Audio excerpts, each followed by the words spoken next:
O acordo entre o Mercosul e a União Europeia poderá representar o maior bloco econômico de livre comércio do mundo, reunindo cerca de 718 milhões de pessoas e um produto interno bruto da ordem de 22 trilhões de dólares. O acordo pode beneficiar setores estratégicos da economia brasileira, especialmente o agronegócio. Geopolítica é assunto de cidadania e é sobre isso que eu converso agora com o ex-senador, ex-governador e ex-presidente do Parlamento Europeu para a América Latina, Roberto Requião. São tantos títulos que é difícil a gente apresentá-los. Seu Roberto, muito obrigado pela sua presença no Cidadania. Seja bem-vindo. Eu estou nessa discussão há muito tempo. Eu fui presidente da seção brasileira do Parlatino e do Parlasul também, sim, além de ser co-presidente do Parlamento Europeu Latino-Americano.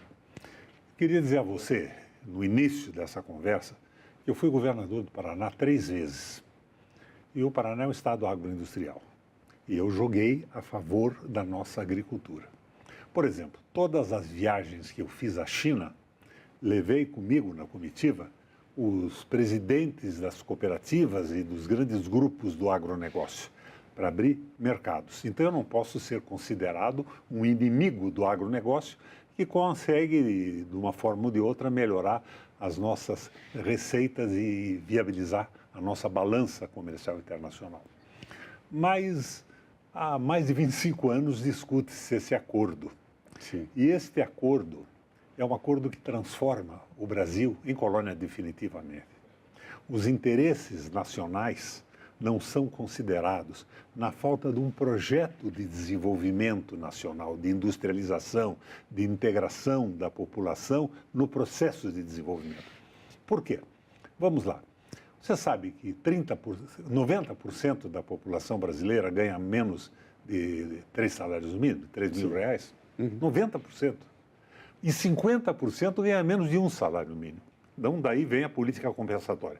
Não vamos cobrar imposto de renda a quem ganha mais, até 5 mil reais. Mas ninguém ganha. Então, ele pega uma parte da população, é uma política compensatória. E isso tudo nos deixa numa situação de analisarmos esse processo de uma maneira inteligente. Nós precisamos, no Brasil, de um projeto de desenvolvimento, de industrialização, porque o agronegócio, que é interessante, que nos dá receita, que nos melhora a balança, ele não dá emprego. E há uma concentração brutal de renda e de propriedade no Brasil. Está faltando um projeto de desenvolvimento nacional para suportar essa negociação. O senhor acredita que esse acordo, eventualmente, se assinado, é um acordo que já tem 25 anos de negociação, ele pode contribuir nesse sentido que o senhor está falando, em termos de projeto de desenvolvimento para o país e com outros setores além do agropecuário? Não.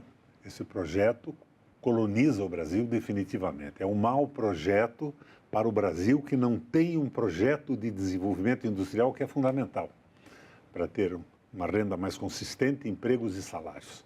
A agricultura nos ajuda no balanço, mas ela não viabiliza a melhoria das condições da população, porque ela emprega muito pouco. Mas vamos à França.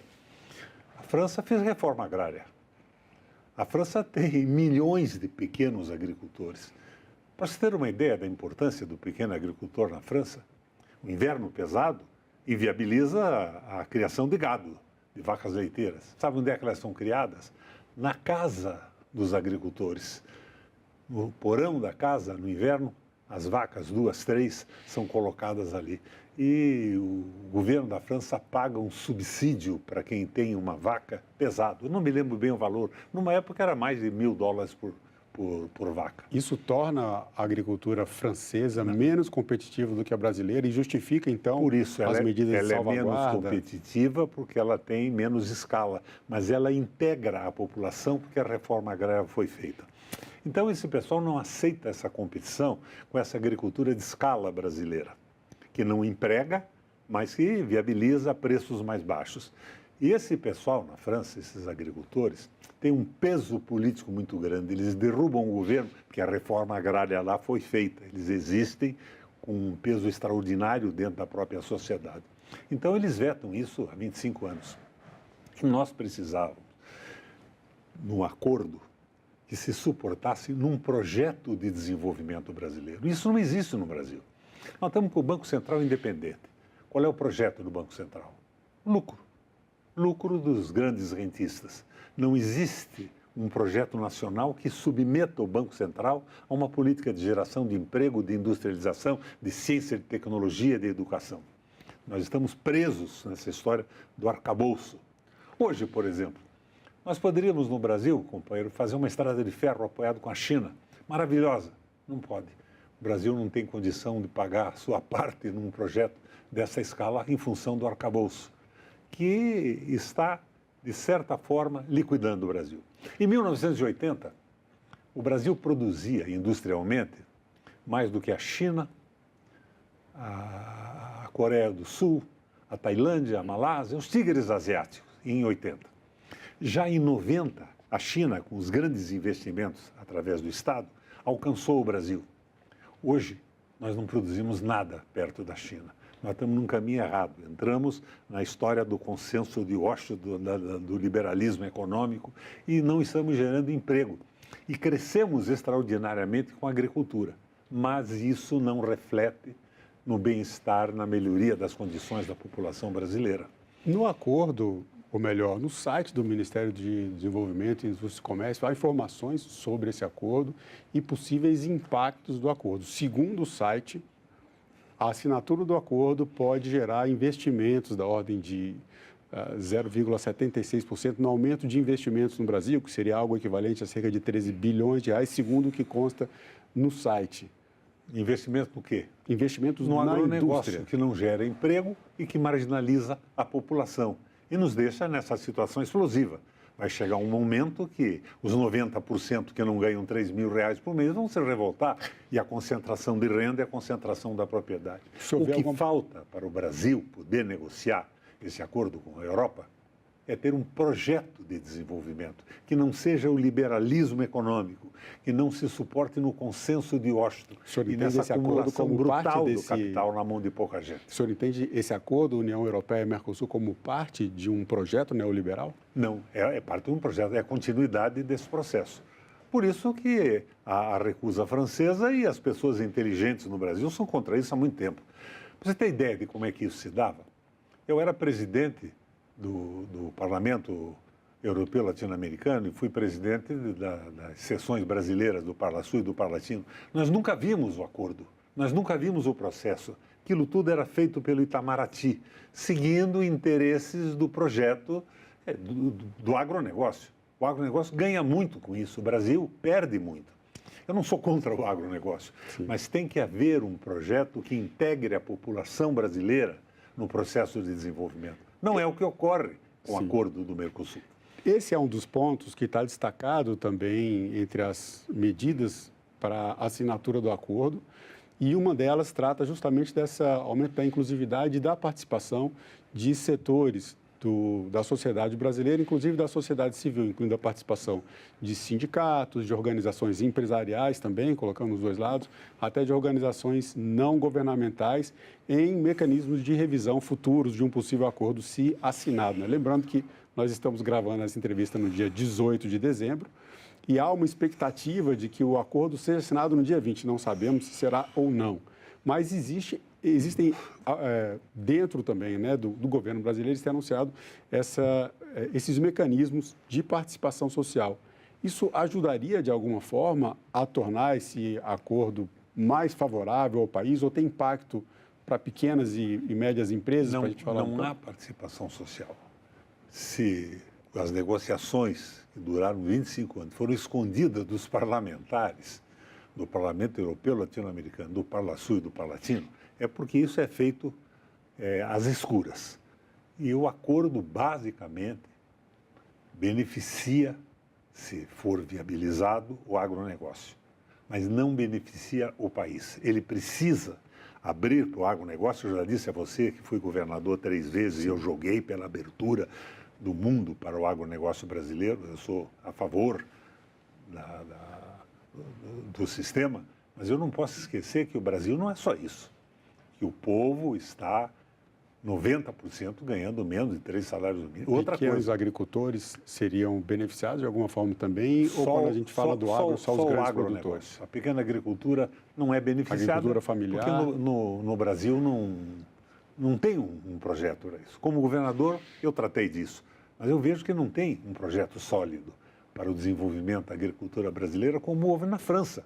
São milhões de pessoas organizadas que garantem a sustentabilidade da alimentação da França. Então, o que pensam também os estrategistas do ponto de vista geopolítico?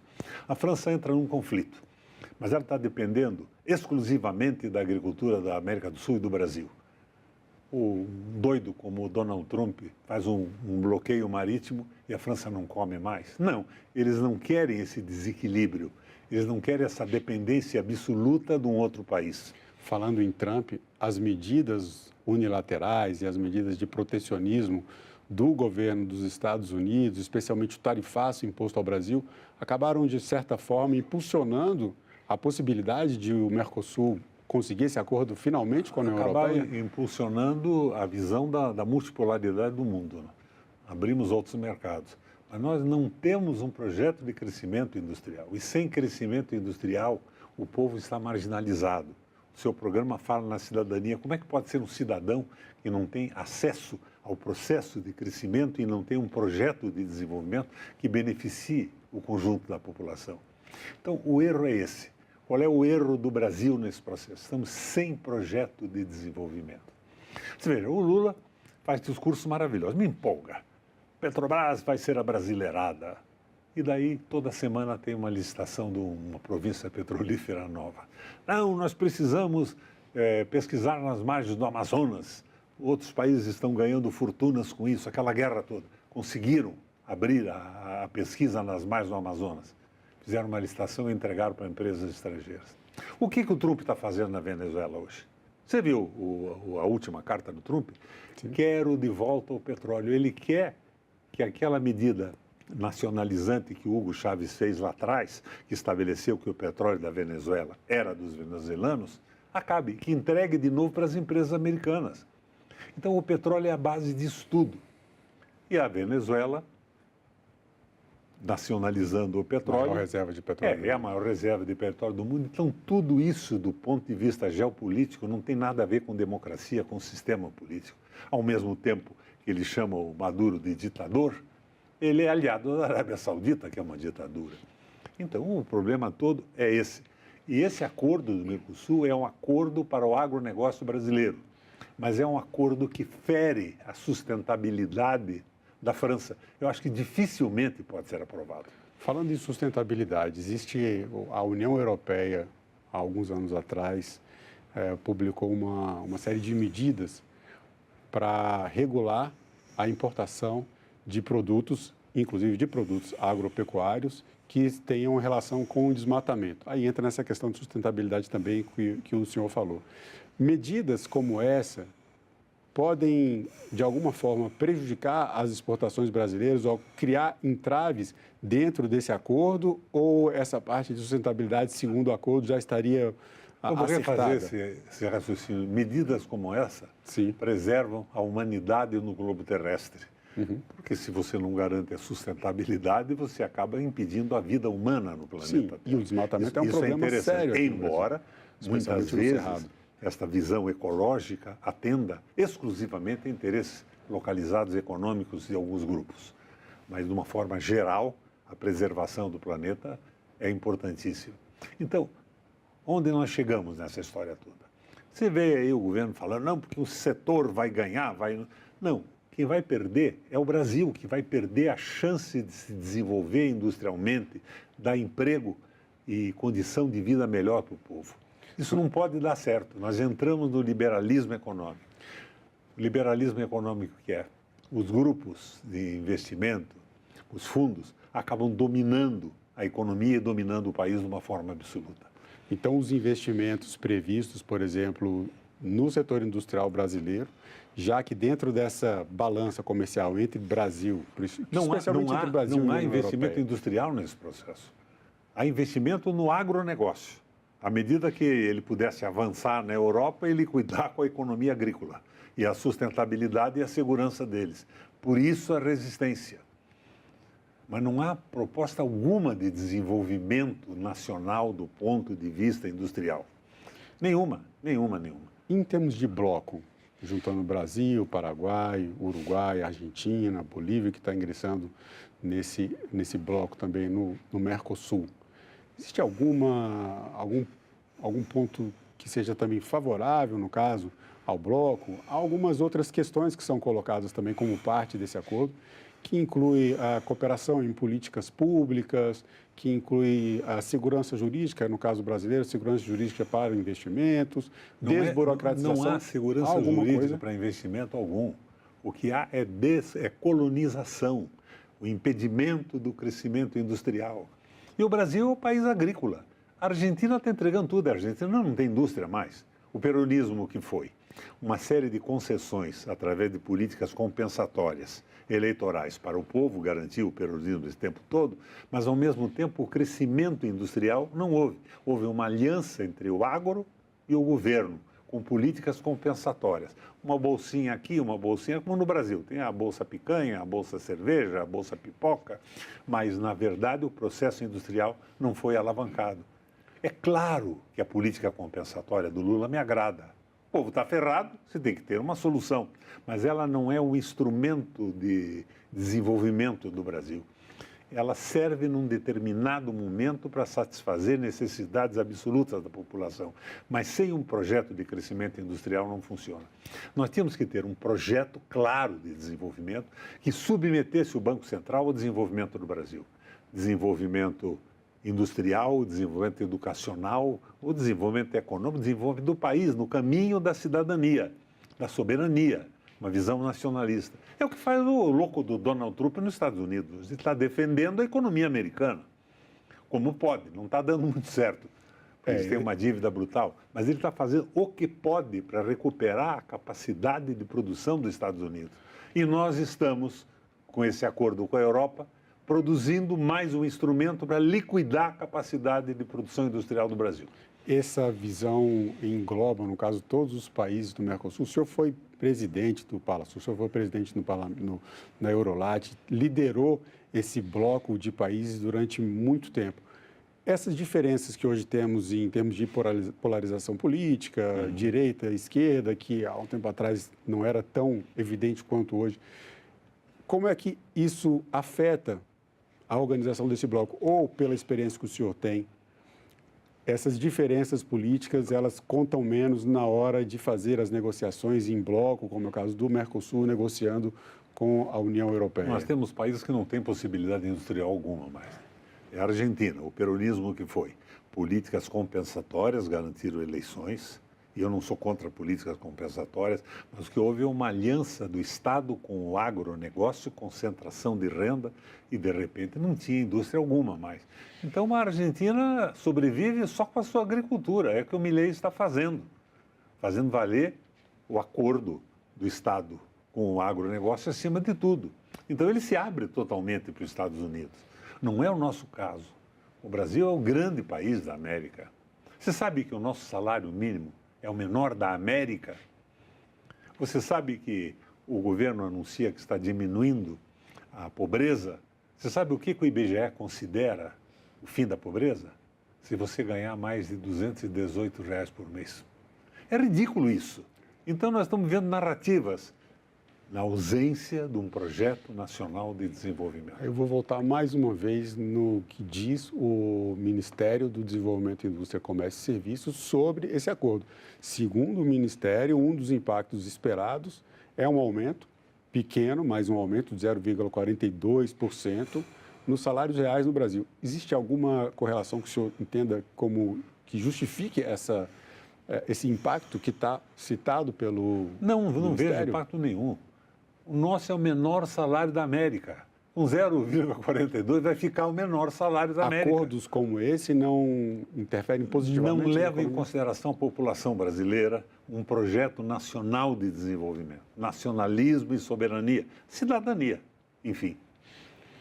O que seria um ponto para que esse acordo, ou alguns pontos, uma estrutura, que o senhor defenderia como uma estrutura para que esse acordo, ou que um eventual acordo entre os dois blocos, trouxesse impactos positivos para o Brasil? Por exemplo, na questão das salvaguardas que foram anunciadas pela União Europeia para proteger justamente o setor agrícola francês e o italiano que então, tem essas salvaguardas impedem o agronegócio de avançar. Sim. E defendem a sobrevivência da França. E da parte do Brasil, quais seriam as salvaguardas necessárias para que esse acordo não fosse prejudicial, por exemplo, à nossa indústria? Só teria salvaguardas se nós tivéssemos um projeto claro de desenvolvimento. Mas nós estamos ao sabor do mercado, é o arcabouço do meu amigo Haddad, que impede investimento. Hoje vale mais a pena aplicar um dinheiro na taxa Selic, no empréstimo no Banco do Brasil, do que fazer um negócio. No negócio você tem risco, você tem empregado, você tem algumas leis sociais, e no investimento nada. Então não tem cabimento o que está acontecendo no país. E o que eu vejo é isso, é o que eu digo a você. Vamos abrasileirar a Petrobras. Está todo fim de semana o Brasil fazendo uma licitação. Vamos explorar as margens do Amazonas. Abre a possibilidade de entrega para multinacionais. Nós estamos no jogo do liberalismo econômico absoluto. Ao contrário do que faz o mundo, do que faz a França e do que faz o Trump. É um aumento de protecionismo. Agora, com as medidas de salvaguarda que foram anunciadas pela União Europeia, o senhor acredita que o acordo será finalmente assinado? Não. Essas salvaguardas eliminam a possibilidade do Brasil desenvolver como quer o seu agronegócio na exportação. As salvaguardas eliminam. Por isso que há 25 anos isso está parado. Não é por acaso. Agora, se viu, o governo não bota para discutir isso. Nós estamos aqui no Senado da República. Vai ao plenário do Senado e pergunta para todos os senadores se eles conhecem as causas do acordo. O que significa para o Brasil? Não. É o Itamaraty e interesses econômicos do capital financeiro discutindo isso. Quando o senhor estava à frente desse bloco sul-americano e latino-americano, essas discussões chegavam ao parlamento, ao Parlasul?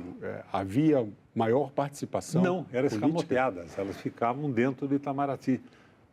Por mais que a gente quisesse, nós não tínhamos a possibilidade de acompanhar as tratativas. É o interesse do agronegócio.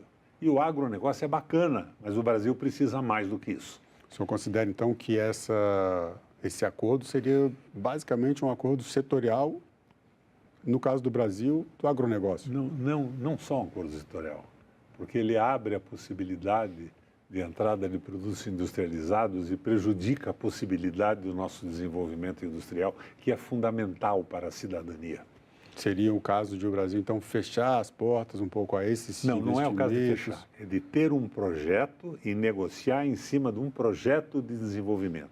Você pode ceder aqui, mas viabilizar a entrada lá. E o que está acontecendo é uma abertura total a favor do agronegócio apenas. E a França não aceita. E para o setor industrial brasileiro? Nada. Conversa mole de investimentos, não tem investimento. O Brasil vai se transformar numa colônia de exportação de commodities agrícolas e minerais. Em termos de políticas públicas, que é um dos pontos também destacado como possíveis impactos do acordo, o senhor vê alguma possibilidade de melhoria em políticas públicas ou investimento a partir desse acordo? Algumas políticas compensatórias, mas daí nós caímos na armadilha do peronismo. Políticas compensatórias com a finalidade eleitoral que acabam explodindo com a falência do desenvolvimento industrial e a quebradeira do país, que aconteceu com a Argentina. Nós estamos vivendo um peronismo. Políticas compensatórias são bacanas, mas na ausência de uma política estrutural, elas têm um fim rapidamente e aniquilam a possibilidade do Estado. Chega num momento que o Estado não consegue pagar isso mais, porque ele não cresceu. O país não cresceu, a indústria não cresceu. O senhor falou algumas vezes aqui no programa, fazendo os comentários sobre esse acordo, citou questões sociais do Brasil, questões econômicas do Brasil, associando sempre ao nome do nosso programa e, claro, a cidadania, que é o que todos nós esperamos poder exercer com a plenitude. Para o senhor, senador Roberto Requião, o que é cidadania? Cidadania é a importância básica do povo, dos seus direitos, soberania, nacionalismo, domínio do seu projeto de desenvolvimento econômico. Cidadania não é transformar um país do porte do Brasil numa colônia exportadora de commodities, de minérios e de produtos agrícolas. Fundamentalmente, porque essa agricultura maravilhosa que nós temos não resolve o problema das massas desempregadas e sem salário. Vou insistir, 30% da população ganha menos de 3 salários mínimos, 50% ganha menos de 1 salário mínimo. A pobreza, ridiculamente, é considerada terminada quando uma pessoa ganha mais de R$ 218 por mês. Não tem cabimento isso. Estamos sem projeto. Estamos navegando nessa aventura do liberalismo econômico e do processo eleitoral. Bolsonaro de um lado, Lula do outro. Não é assim. O Brasil precisa ser o centro desse processo. Não interessa o Bolsonaro e o Lula na história do Brasil, porque eles vão ser superados, mas o país fica aí sem possibilidade de se confirmar como nação. E a cidadania é a cidadania dentro de uma nação. Senhor Roberto Requião, eu quero agradecer mais uma vez pelo seu tempo e pela entrevista. Obrigado a você. E eu agradeço também a você que acompanha a programação da TV Senado. Assine o canal da TV Senado no YouTube, ative as notificações e acompanhe toda a produção do Poder Legislativo diretamente da fonte. Na TV Senado, democracia é todo dia.